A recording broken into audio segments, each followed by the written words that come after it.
Saindo dali, Jesus retirou-se para os arredores de Tiro e Sidônia. E eis que uma mulher cananeia, originária daquela região, gritava: Senhor, filho de Davi, tende piedade de mim. Minha filha terrivelmente atormentada pelo demônio. Minha filha está terrivelmente atormentada pelo demônio. Mas ele não lhe respondia a palavra. Os discípulos se aproximaram e lhe pediram, dizendo: manda embora, pois ela vem gritando atrás de nós. Respondendo, disse Jesus: não fui enviado senão para as ovelhas perdidas da casa de Israel. Mas ela, chegando, prostrou-se diante dele, dizendo: Senhor, socorro! Em resposta, disse ele: não é conveniente tirar o pão dos seus filhos e atirá-lo aos cachorrinhos. Ela, porém, disse: certamente, Senhor, mas também os cachorrinhos comem das migalhas que caem da mesa de seus donos. Então Jesus lhe falou: ó mulher, grande é tua fé, seja feito conforme desejas. E desde aquela hora a filha ficou curada. Palavra da salvação. Glória a vós, Senhor. Queiram sentar, uma salva de palmas à palavra de Deus e dê um beijo na palavra. Ei, que é isso? Toda vez que você lê a palavra, você tem que dar um beijo na palavra. É assim que funciona. Você leu, beija a palavra. A mulher chega e ela começa a gritar. O que ela grita? Senhor, filho de Davi, tende piedade de mim. Repita comigo. Senhor, filho de Davi, tem piedade de mim. Ela era judia? Ela era convertida a Jesus Cristo? Ela era uma cananeia. Falando hoje, ela era uma libanesa, uma não católica. Eu estou atualizando os textos.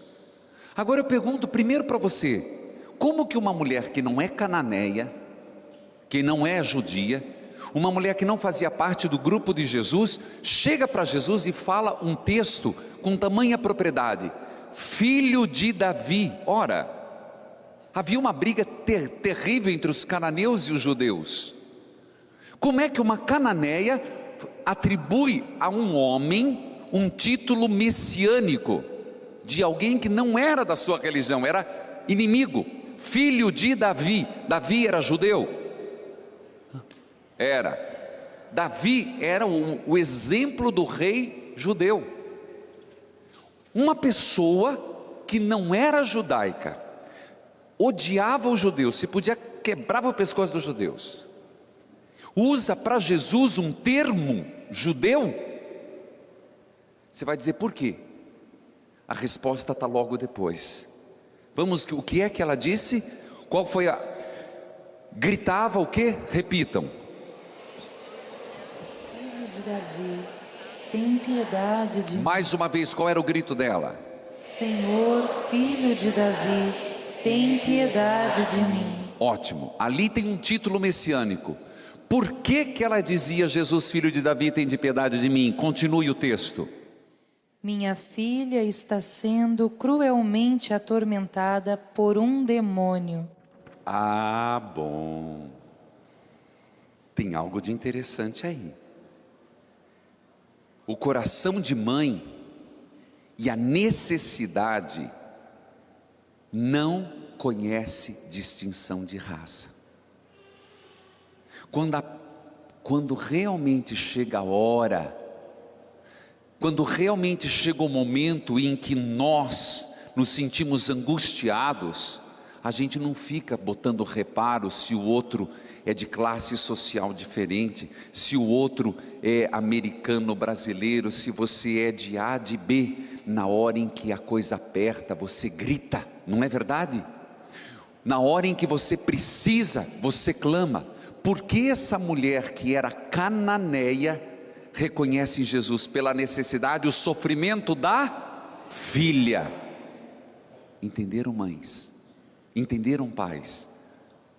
Na hora em que teus filhos, na hora que a tua família, na hora que alguém da tua convivência começa a passar necessidades, o que você faz? Grita. A quem?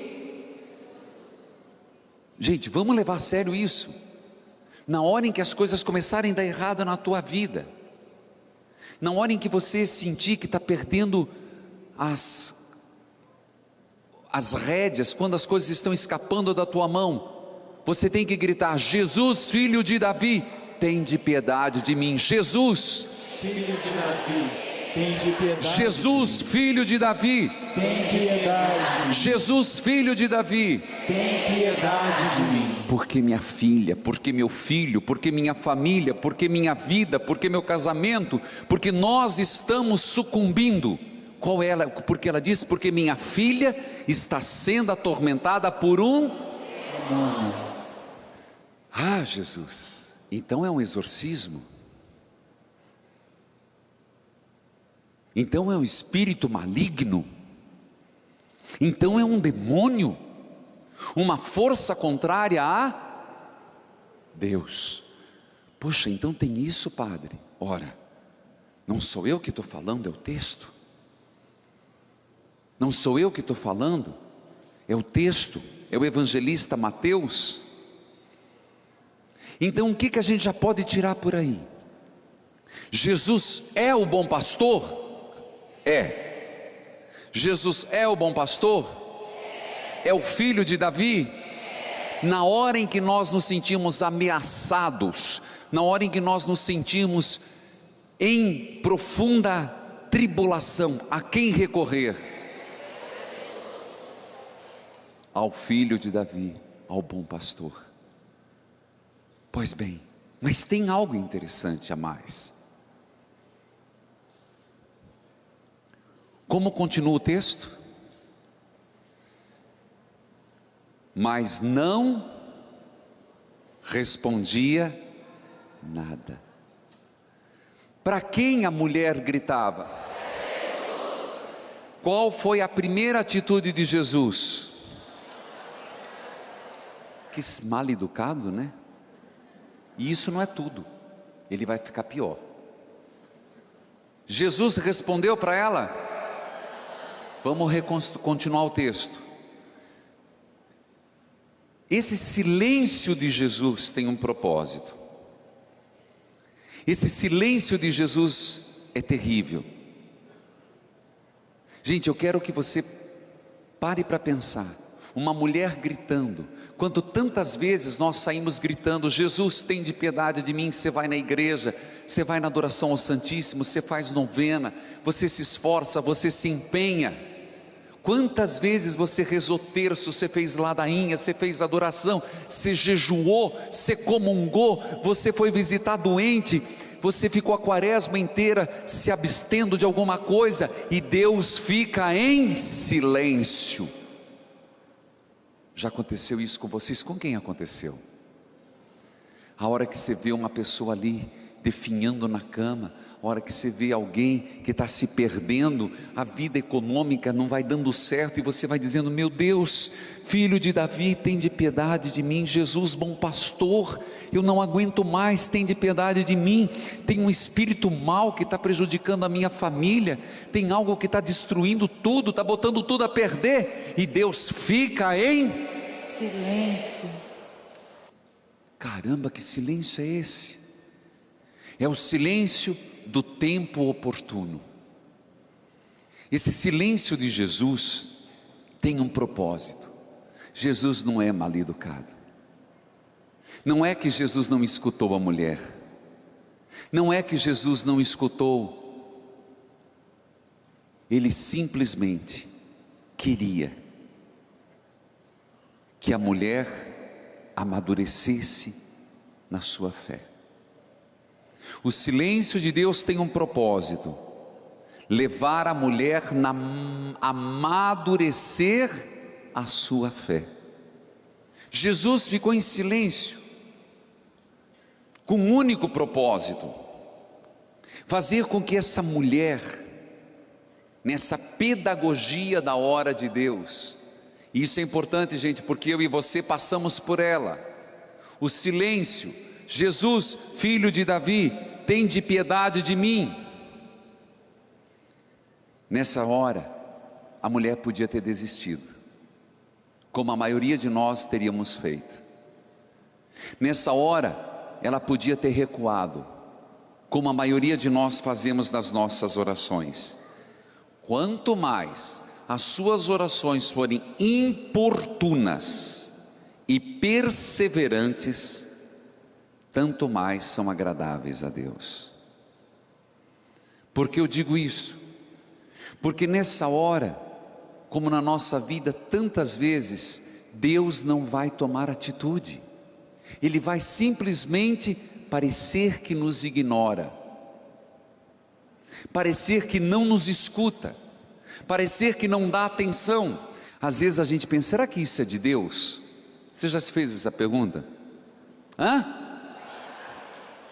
Essa mulher chegou: Jesus, filho de Davi, tende piedade de mim, porque minha filha está tomada por um demônio.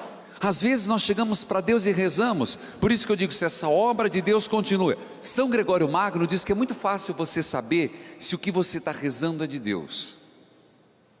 É muito fácil, se o que você está pedindo é de Deus. Olha o que ele diz: os desejos santos crescem com a demora, com o silêncio de Deus.